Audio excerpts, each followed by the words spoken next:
What's up, guys? Welcome back to the channel and more Hail Caesar faction reviews and deep dives for you. So today we're taking a look at what they are calling the Arab Conquest list or faction here, which, as it says, covers the Arab armies from Muhammad up through the Patriarchs and to the end of the Umayyad Caliphate. So in contrast to the Khazars, which we just looked at in our previous video, this is a infantry-centric list with infantry having to be at least 75% of the army and could go all the way, with cavalry potentially being up to a quarter, and then some pretty typical division and skirmisher requirements there. So again, fairly decently sized list and lots of options and potential in here. So we start off with Arab light infantry with swords, and then we have some upgrade paths here.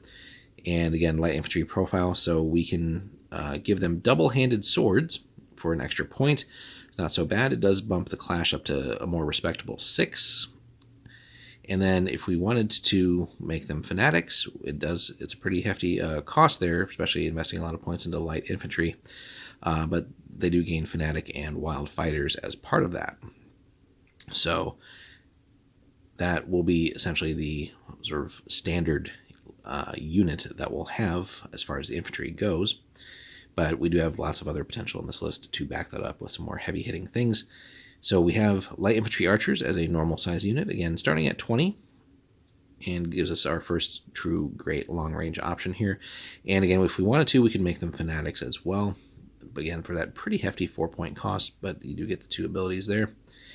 Now we have some other just sort of generic infantry, but these guys are at least medium. So the Sabian or convert medium infantry with long spears, and just a very average 23 points, but it is at least that medium infantry profile and gets us a nicer morale save there. And for the first time in a long time, we've had a slinger unit here, so some Arab skirmishers with slings as small units. So again, your typical skirmisher package that we get here in the middle of the list. So we got bows as well, and here we do have a restriction. We can have up to 3 in the whole army, so we might as well get all 3 for, again, some more long-range pew-pew. And then the last skirmisher package here with javelins, interestingly, you can only have 1 of them, so worth considering taking them. But yeah, I don't think we ever had something where they've restricted the javelin units of all things, so interesting there. Then we get some medium cavalry now. So again, this is all the infantry up front here. So again, it's going to be a lot of, the mediums if you want just that baseline stat block. But then, I think a lot of it's going to have to be the light infantry doing that work and, taking advantage of like wild fighters and stuff like that as possible. And certainly backing that up with quality shooting.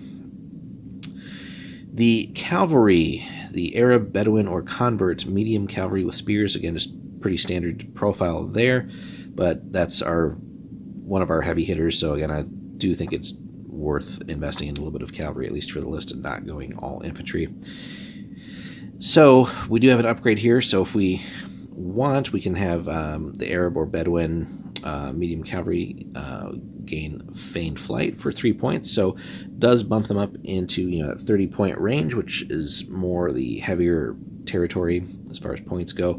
But feigned flight on a medium unit is pretty cool here. Usually we see that stuff on all the various light cavalry type units, so having access to that on a medium cavalry unit without any other restrictions outside of the army restrictions, pretty neat idea. We do have a heavy cavalry unit. We only get 1, so potentially worth the cost here. So gives us, again, just very generic, but gives us that wonderful heavy cavalry 9 on the clash, and certainly the better morale save too. So then on to different flavors of light cavalry here. So Bedouin or Arab light cavalry with spears as small units. Again, another feigned flight one. Certainly useful for the harassment that those things can do. Arab horse archers as small units, only 1. So again, mobile pew-pew is always a good thing. This one gets Parthian shot, so worth taking there. And then finally, camel cavalry with bows and javelins, only 1 again, but feigned flight on this one as well. So worth considering. So again, just for the long range aspect of it, and again, it's just a one of. So outside of model restrictions, maybe not, or having trouble getting like camel archers and stuff like that, horse archers, like cavalry, again, worth considering, certainly.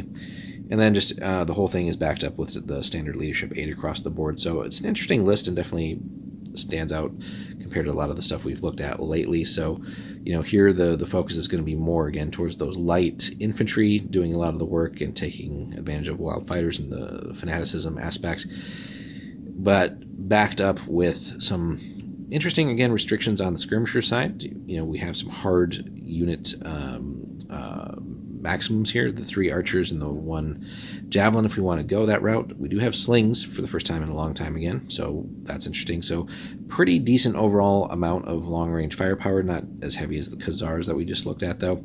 But as far as heavier things go, really, we have literally one single heavy cavalry unit that we can take if we want a 4-up morale save and anything in this list.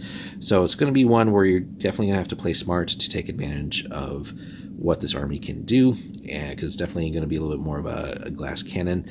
You have, probably looks like about 50-50 or even a little bit more. Yeah, a little bit more than 50% is going to be in the light category as far as morale saves go. So really, you're going to be taking damage pretty quick overall. And the few medium things that you have, you're probably not going to have those necessarily in the right quantities to really withstand a lot there. It just depends on how much, I guess, you're going to field of it. And the 1 heavy cavalry unit certainly can't do everything for the list as far as sticking in there forever. So definitely an interesting list worth, again, exploring. Certainly there's, I think, plenty of models out there for that.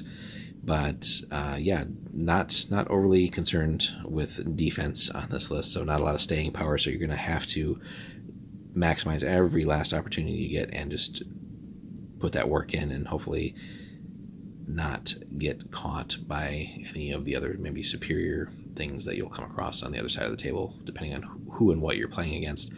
So let us know, guys, if you have run a Arab Conquest list, for that roughly that time period, and how you've approached building this list and how the fanatic units have performed for you and what you've tended to focus on for the list. Have you gone all infantry or have you mixed in a little bit of the cavalry just to have that extra flexibility? So let us know in the comments, guys. Like and subscribe. Check out the link in the description, or actually in the pinned comment as well. You head over to Warlord there and pick up anything from us, from that link. That helps support the channel, so greatly appreciated, and we'll be back with more Hail Caesar for you guys soon. Take care.